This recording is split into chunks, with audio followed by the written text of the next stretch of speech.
Hello everybody, and thank you for tuning in to the weekly report, Final Nail in America's Coffin. When future historians go searching for the final nail in the U.S. coffin, they may well settle on the date April 20th, 2024.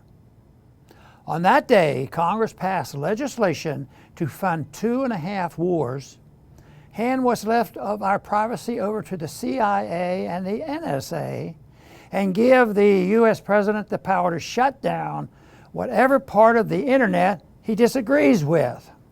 The nearly $100 billion grossly misnamed National Security Supplemental guarantees that Ukrainians will continue to die in that country's unwinnable war with Russia, that Palestinian civilians will continue to be slaughtered in Gaza with U.S. weapons, and that the neocons will continue to push us toward a war with China.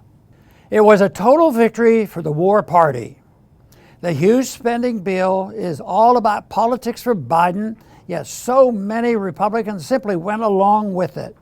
The last thing the people running Biden's White House wants to see as a close election approaches are ads blaming Biden for losing Ukraine. The U.S. and its allies have already sent over $300 billion to Ukraine, and the country is still losing its war with Russia. Nobody believes another $60 billion will pull a victory from the jaws of defeat.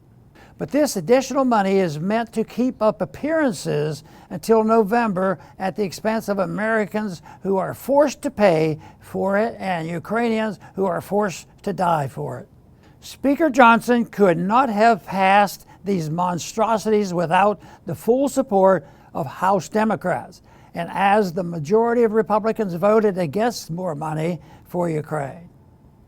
So in the worst example of bipartisanship, Johnson reached across the aisle, stiffed the Republican majority that elected him Speaker, and pushed through a massive gift to the warfare corporate welfare state.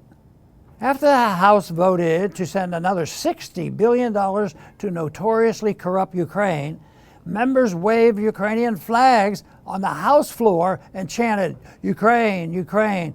While I find it's distasteful and disgusting, in some ways it seemed fitting. After all, they may as well chant the name of a foreign country because they certainly don't care about this country.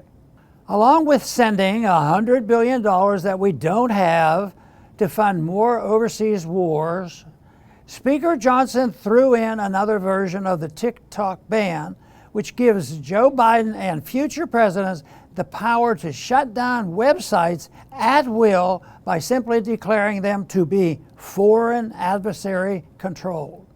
Not to be outdone, the U.S. Senate on that same day passed the extension of Section 702 of the FISA Act, which not only allowed the government to continue spying on us without a warrant, but also contained new language massively expanding how they can spy on us.